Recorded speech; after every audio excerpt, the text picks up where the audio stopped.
Ahmed Eid. I'm Palestinian and I spend most of my time in Palestine nowadays. And I'm here in Europe for like about 3 months a year when I'm on tour. I'm a musician, multi-instrumentalist, singer, songwriter and producer. And I would say music is my tool for activism. My parents were always a part of the liberation struggle and structures as well in Palestine and when they were exiled as well.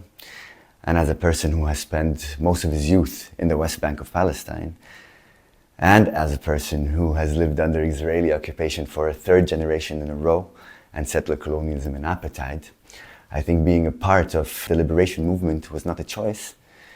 Was more a reality. Being political, it was never a choice either. Everyone who grew up there was politically active and is still very politically active as well. Racism against us Palestinians and other minorities here in Germany isn't something new. This has been felt for super long, at least as long as I've been living here in Germany for the past like 17 years or so. And one of the things that's a very big problem is the self-entitlement of Germany as an entity and many of its citizens as well, of believing that there's a reason or it's right for people to somehow teach me how to deal with my oppressor based on their own historical events, dark historical events that happened here in Germany, which is a very colonialist mindset, and it's very Eurocentric, and it's very wrong, and it has to end now. Fusion had a statement that was against the Palestinian liberation movement. That was very shameful, and when I first read it, I had like this initial kind of feeling was like, I'm gonna fucking boycott this festival, no?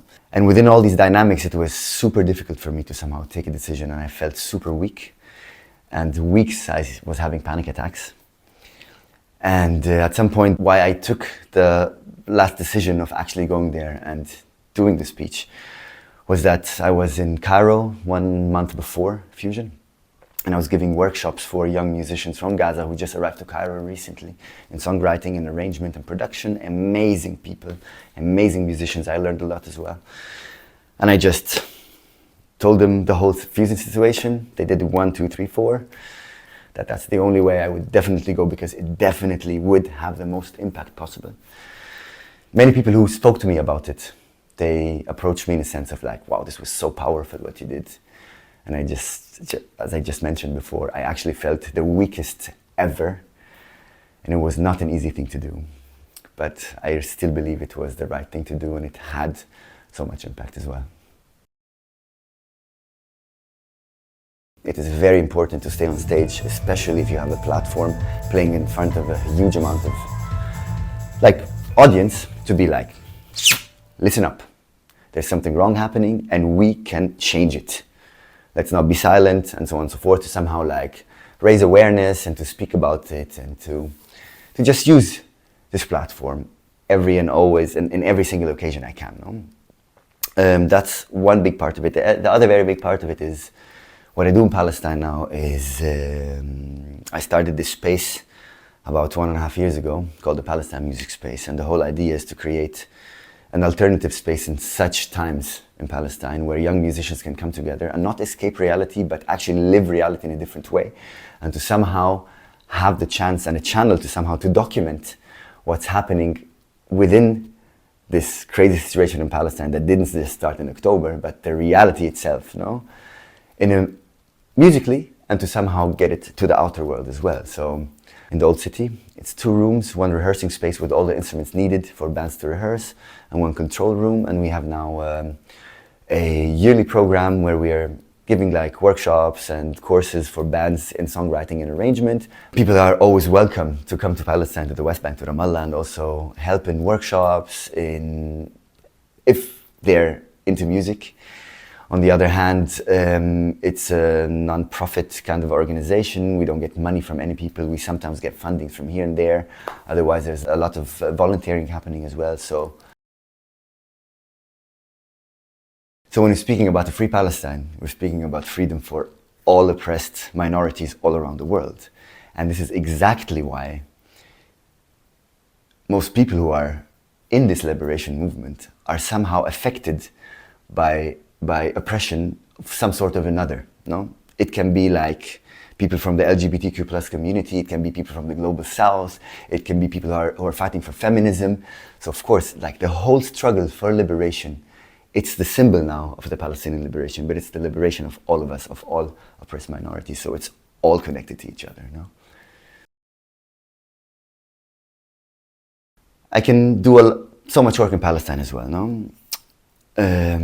But within this kind of reality we're living in Germany now, there's a very strong, solid community that are working together for the collective liberation. No?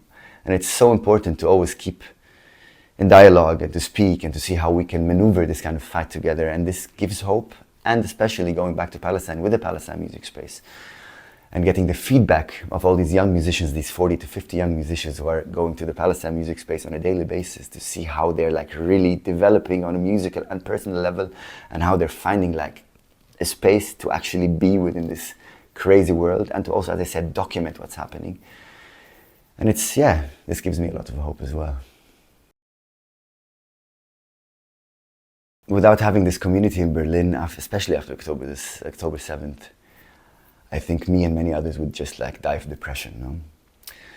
So I think us being together, feeling each other, supporting each other, and just being there is the only way to somehow overcome these dark times we're living in, especially here in Germany. No? So in such dark times, it's difficult to imagine a future.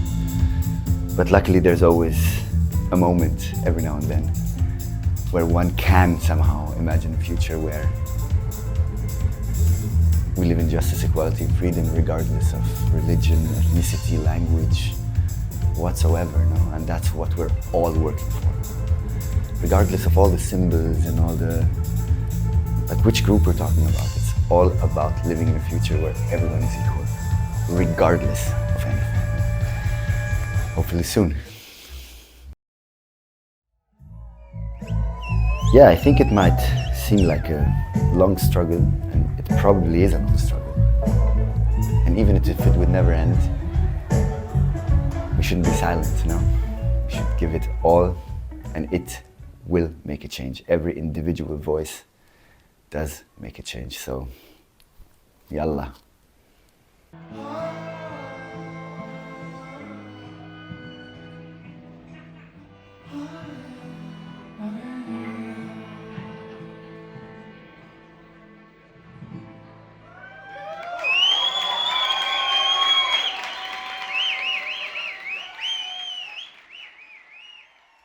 One last thing, huh? Free Palestine.